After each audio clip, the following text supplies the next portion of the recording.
প্রতিযোগিতা, এই নেশা থামবে তখন যখন তাদের শেষ নিঃশ্বাস ত্যাগ করে তারা কবরে ঢুকবে। কবরে ঢুকার আগ পর্যন্ত দুনিয়ার ক্ষমতা, দুনিয়ার অর্থ, টাকা পয়সা, বাড়ি গাড়ি সব কিছু পাওয়ার নেশায় তারা গাফেল হয়ে রয়েছে, তারা মত্ত থাকবে। কাল্লা সাউফা তা'লামুনা সুম্মা কাল্লা সাউফা তা'লামুন। আল্লাহ পাক বলেন, কখনো নয় অতি শীঘ্রই তারা জানতে পারবে, অতঃপর কখনো নয় অতি শীঘ্রই তারা জানতে পারবে। কাল্লা লাউ তা'লামুনা ইলমাল ইয়াকিন, কখনো নয় যদি তারা জানতো এবং তারা বিশ্বাস করত, লাতারাউন্নাল জাহিম, আর অবশ্যই তারা নিজের স্বচক্ষে জাহান্নামকে তারা অবলোকন করবে তথা দেখবে। সুম্মা লাতারাউন্নাহা আইনাল ইয়াকিন, অতঃপর অবশ্যই তারা তাদের চোখ দিয়া আল্লাহর আযাবকে তারা দেখবে। সুম্মা লাতুসআলুন্না ইয়াউমাইদিন আনিন নাঈম, অতঃপর তাদেরকে আমি যত নিয়ামত দিয়েছি, কাদেরকে বলেন তো? আমাদেরকে। কাদেরকে? জোরে বলেন, কাদেরকে?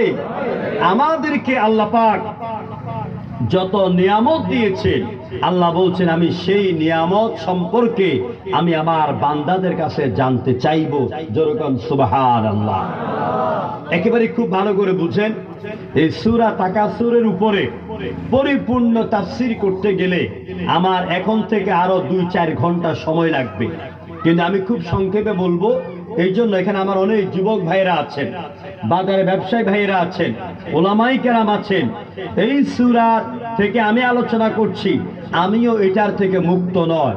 আমাকে হেদায়েতের জন্য, আপনাদেরকে হেদায়েতের জন্য, এবং দুনিয়ার যে মোহে আমরা পড়ে গেছি, দুনিয়ার মোহের চশমাকে সরাইয়া আখিরাতের চশমা পরাবার জন্য এই সূরার আলোচনা অত্যন্ত গুরুত্বের দাবিদার। আমার ভাইরা, আল্লাহ রাব্বুল আলামিন এই সূরাটি দিলেন। এই সূরার মূল বিষয় কি? এই সূরার মূল বিষয় হচ্ছে, যেই মানুষেরা দুনিয়ার জীবনে আসার পরে দুনিয়ার ক্ষমতা, দুনিয়ার সম্পদের মোহে পড়ে গেল, আল্লাহকে ভুলে গেল, মৃত্যুকে ভুলে গেল, পরকালকে ভুলে গেল, তাদেরকে সতর্ক করে দেওয়ার জন্য আল্লাহ পাক এই সূরাটি নাযিল করেছেন। এ ভাই, এই উঠেন কই? পেশাব পায়খানা ছাড়া উঠবেন না। আল্লাহর আকাশের নিচে জমিনের উপরে কোরআনের মাহফিলের চাইতে শ্রেষ্ঠ কোনো মাহফিল আছে? যখন আছে, যারা উঠে যাবেন তারা হতভাগা, তারা পোড়া কোপাইল্লা। কারণ আমার তাফসীরের নিয়ম হচ্ছে, আমি তাফসীর শিখেছি যার কাছ থেকে, তিনি হচ্ছেন বিশ্ব নন্দিত মুফাসসির আল্লামা দেলোয়ার হোসেন সাঈদী রাহিমাহুল্লাহ। আমি তার 5 বছর খাদেম ছিলাম, জুতাগুলি আগাইয়া দিতাম, আমাকে হাতে ধরে ধরে তিনি আমাকে কিতাব পড়িয়েছেন, তাফসীর করা শিখিয়েছেন। আমাদের দেশে তাফসীর কারকের অভাব নাই। কতক্ষণ লাফ ফাল দিয়া গরম টরম কথা দুইটা কইতে পারলেই বড় তাফসীর কারক হয়ে গেল না। আপনাকে কোরআনের গভীরে প্রবেশ করতে হবে, কোরআন জানতে হবে, কোরআন বুঝতে হবে, কোরআনের আলোকে জীবন গড়ার সিদ্ধান্ত নিতে হবে। সবাই একটু জিকির করেন, লা ইলাহা ইল্লাল্লাহ, লা ইলাহা ইল্লাল্লাহ, লা ইলাহা ইল্লাল্লাহ, জোরে লা ইলাহা ইল্লাল্লাহ, লা ইলাহা ইল্লাল্লাহ। নেই কেহু নেই আল্লাহ ছাড়া, লা ইলাহা ইল্লাল্লাহ, লা কি খোদা ইল্লাল্লাহ, জোরে লা ইলাহা।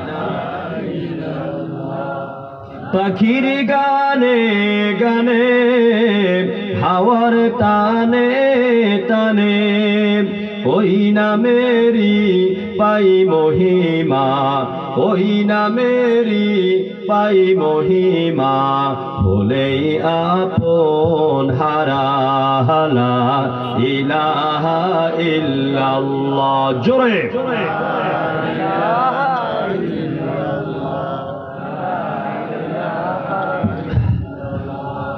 লা ইলাহা ইল্লাল্লাহ, লা আকাশ নীলে নীলে মুখর ঝিলে ঝিলে ওই নামেরই ঝরনা ধারা। আল্লাহু আকবার। ওই নামেরই ঝরনা ধারা আকুলে বেকুল করা লা ইলাহা ইল্লাল্লাহ, লা ইলাহা ইল্লাল্লাহু মুহাম্মাদুর রাসূলুল্লাহ। জোরে বলেন সাল্লাল্লাহু। আল্লাহর নবী এই সূরা নাযিল হওয়ার